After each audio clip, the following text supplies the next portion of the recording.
প্রিয় অষ্টম শ্রেণীর শিক্ষার্থীরা, শুভেচ্ছা নিও। আজকে আমি তোমাদের ইতিহাস ও সামাজিক বিজ্ঞান বইয়ের পঞ্চম অধ্যায় থেকে ৮১ পৃষ্ঠার অনুশীলনী কাজের সমাধান করে দেব।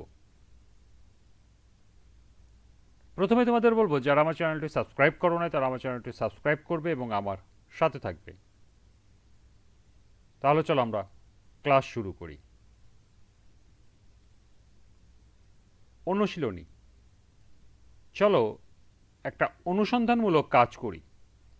ইতিহাসের আদিকাল থেকে 1800 সাধারণ অব্দ পর্যন্ত সময়ে বাংলা অঞ্চলে আগমনকারী এবং বসতি স্থাপনকারী মানুষের পরিচয় খুঁজে বের করি। বিভিন্ন দলে বিভক্ত হয়ে এই সকল মানুষের পৃথক পৃথক সামাজিক রীতিনীতিগুলো খাতায় লিখি এবং কিভাবে এই পৃথক রীতিনীতিগুলোর মধ্যে সমন্বয় ঘটে তা শ্রেণীকক্ষে দলগত উপস্থাপনার মাধ্যমে তুলে ধরি। তো চলো এখন আমরা এই অনুশীলনী কাজের সমাধান দেখে নিই।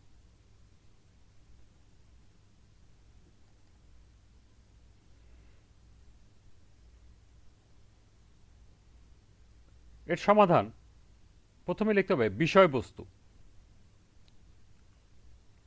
ইতিহাসের আদিকাল থেকে 1800 সাধারণ অব্দ পর্যন্ত সময়ে বাংলা অঞ্চলে আগমনকারী এবং বসতি স্থাপনকারী মানুষের পরিচয় খুঁজে বের করা। এরপর অনুসন্ধানের পরবর্তী ধাপ, অনুসন্ধানের প্রশ্ন। অনুসন্ধানের জন্য নিম্নোক্ত প্রশ্নমালা তৈরি করা হলো। ১. আদিকাল থেকে বাংলা অঞ্চলে আগমনকারী এবং বসতি স্থাপনকারী মানুষের পরিচয় কী ছিল?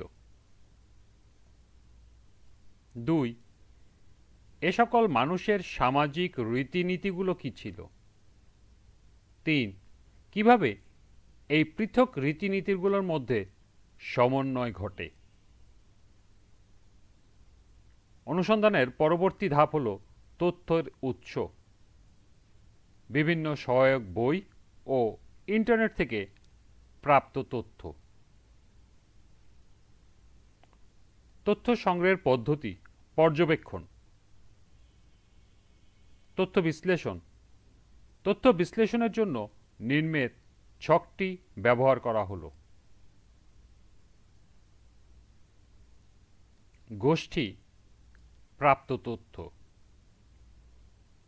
প্রথমে আছে অষ্টিক গোষ্ঠী নিয়ে। কাল পরিক্রমায় অষ্টিক গোষ্ঠীর একটি দল আদি বাসস্থান ত্যাগ করে বাংলায় অধিবাসন করে। অষ্টিকদের সংস্কৃতি ও সভ্যতা ছিল কৃষি নির্ভর। অষ্টিকরা যে হাতি পোষ মানিয়েছিল তার প্রমাণ পাওয়া যায়। অস্ট্রিকগণ সুতিবস্ত্র বয়ন এবং আখের রস থেকে চিনি তৈরি করত। বাংলা ভাষা ও সংস্কৃতিতে এদের প্রভাব পরিলক্ষিত হয়। কার্পাস, তাম্বুল, মরিচ, লাঙল, ফল প্রভৃতি অষ্টিক শব্দ সংস্কৃত ভাষায় প্রবেশ করে পরবর্তী সময়ে বাংলা শব্দভাণ্ডারে অন্তর্ভুক্ত হয়েছে।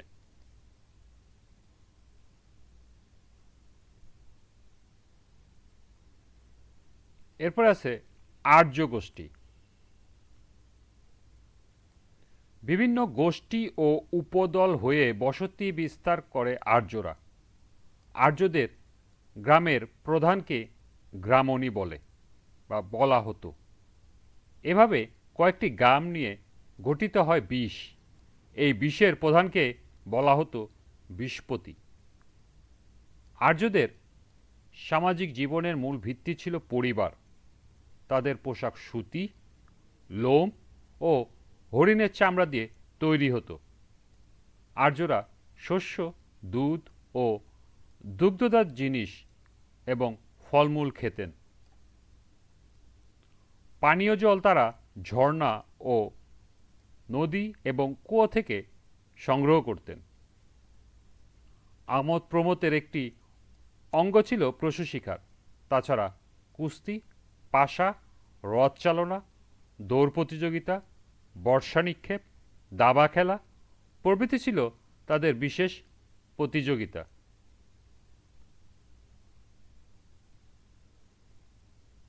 এর পরবর্তী হল মৌর্য গোষ্ঠী। মৌর্য সাম্রাজ্যের সময়কালে গাঙ্গীয় সমভূমির বসতি স্থাপনকারী ইন্দো আর্য জনগণের মধ্যে বর্ণের একত্রীকরণ দেখা গিয়েছিল। মৌর্যরা প্রথমত বনকে সম্পদ হিসাবে দেখতেন। তাদের জন্য সবচেয়ে গুরুত্বপূর্ণ বন পণ্য ছিল হাতি। মৌর্যরা ব্রাহ্মণ্যবাদের পাশাপাশি জৈন ও বৌদ্ধ ধর্মকে সমর্থন করেছিল। চন্দ্রগুপ্ত মৌর্য ভারত জুড়ে একটি একক মুদ্রা প্রতিষ্ঠা করেছিলেন। মৌর্য ভারতে অসংখ্য বাণিজ্যিক প্রতিষ্ঠান প্রতিষ্ঠিত ছিল। এগুলো মৌর্য সাম্রাজ্যের আগে বিকশিত হয়েছিল। এরপরে পাল বংশ বা পাল গোষ্ঠী। পালদের অব্যাহত 4 শতককাল শাসনের মূল ভিত্তি ছিল তাদের সুষ্ঠু সুবিন্যস্ত শাসন ব্যবস্থা। বাংলায় দীর্ঘ পাল শাসনের সবচেয়ে গৌরবোজ্জ্বল দিক তাদের প্রজাবৎসল শাসন নীতি। পাল রাজগণ ছিলেন বৌদ্ধ, কিন্তু সম্ভবত প্রজাদের অধিকাংশ ছিল হিন্দু। পাল রাজা ধর্মপাল ধর্মীয় সম্প্রীতি নীতি গ্রহণ করেছিলেন রাষ্ট্রীয় নীতি হিসাবে। পাল যুগে বৌদ্ধ ধর্ম প্রসার লাভ করেছিল তিব্বত, জাভা, সুমাত্রা ও মালয়েশিয়াতে। বাংলার বৌদ্ধ বিহারগুলো থেকে বহু বৌদ্ধ পণ্ডিত ওইসব দেশে গিয়ে বৌদ্ধ ধর্ম প্রচারে এবং প্রসারে ভূমিকা রেখেছিলেন। পাল শাসনাকালেই গৌড় রীতি নামক রচনাশৈলী বিকাশ লাভ করে। সেন বংশ। বাংলার পাল সাম্রাজ্যের পতনের পর সেন রাজবংশের শাসনকালের সূচনা হয়। অষ্টম শতকে সেন রাজারা একটি ক্ষুদ্র রাজ্য স্থাপন করেছিলেন। কালক্রমে এই রাজ্যটি বিশাল আকার ধারণ করে। দেওপাড়া প্রশস্তি থেকে জানা যায় তারা ছিলেন বৈদিক ব্রাহ্মণ এবং চন্দ্রবংশীয় ব্রহ্ম ক্ষত্রিয়। সেন শাসনামলে গোড়া হিন্দু ধর্মের পুনরুত্থান ঘটে। এই সময় বৌদ্ধ ধর্মের উপর আঘাত নেমে আসে বলে মনে করা হয় এবং এর ফলে বৌদ্ধগণ দলে দলে পার্শ্ববর্তী দেশসমূহে আশ্রয় নেয়। সেন শাসনামলের সংস্কৃতি সাহিত্যের প্রভৃত উন্নতি হয়। সেন রাজা ও রাজপুরুষদের পৃষ্ঠপোষকতায় ভাস্কর্য শিল্পও বিকাশ লাভ করে। এই ছিল তথ্য সংগ্রহ এবং তথ্য বিশ্লেষণ। এরপর ফলাফল বা সিদ্ধান্ত। দীর্ঘকালব্যাপী বিভিন্ন শাসনামলে প্রকৃত আর্য, ব্রাহ্মণ, বৌদ্ধ ও জৈন সূত্র থেকে উচ্ছরিত সংস্কৃতির মিথস্ক্রিয়া এবং পারস্পরিক প্রভাব এক মহান আন্তধর্ম এবং আন্তবর্ণ সমন্বয়ধর্মী ঐতিহ্য গড়ে তোলে, যার আওতায় বাংলার সকল জাতিগোষ্ঠী বা উপজাতি জনগণ গুরুতর কোনো বিরোধে লিপ্ত না হয়ে একত্রে বসবাস করে এসেছিল। অনুসন্ধানের সর্বশেষ ধাপ উপস্থাপন। আসসালামু আলাইকুম। আমরা দলগতভাবে বাংলা অঞ্চলের আগমনকারী এবং বসতি স্থাপনকারী মানুষের পরিচয় খুঁজে বের করার জন্য একটি অনুসন্ধান পরিচালনা করি। এজন্য প্রথমে বিষয়বস্তু নির্ধারণ করি, এরপর অনুসন্ধানের জন্য প্রশ্ন নির্ধারণ করি, এরপর বিভিন্ন বই ও ইন্টারনেট থেকে তথ্য সংগ্রহ করি। সংগৃহীত তথ্য বিশ্লেষণ ও সত্যতা যাচাই করার পর এই সিদ্ধান্তে উপনীত হলাম যে আদিকাল থেকে বাংলা অঞ্চলে আগমনকারী এবং বসতি স্থাপনকারী গোষ্ঠীর অধিপতিদের অনুসরণকৃত ধর্মই সামাজিক রীতিনীতির মধ্যে প্রভাবিত করে। পরবর্তীতে আন্তধর্ম এবং আন্তবর্ণ সমন্বয়ধর্মী ঐতিহ্য গড়ে তোলার মাধ্যমে মিলেমিশে একত্রে বসবাস করে।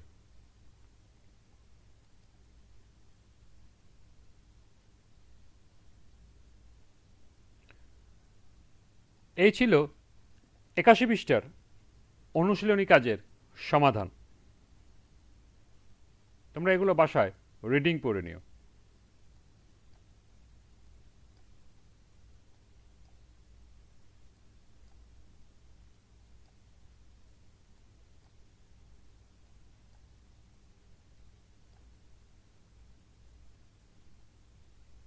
আজকের ক্লাসটি এ পর্যন্তই। পরবর্তী ক্লাসে ৮৬ পৃষ্ঠা থেকে অনুশীলনী কাজের সমাধান করে দেব। সবাইকে আবারও বলছি, যারা আমার চ্যানেলটি সাবস্ক্রাইব করো না তারা আমার চ্যানেলটি সাবস্ক্রাইব করবে এবং আমার সাথে থাকবে। সবাইকে আবারও শুভেচ্ছা জানিয়ে আজকের মতো আমি এখানেই বিদায় নিচ্ছি। আল্লাহ হাফিজ।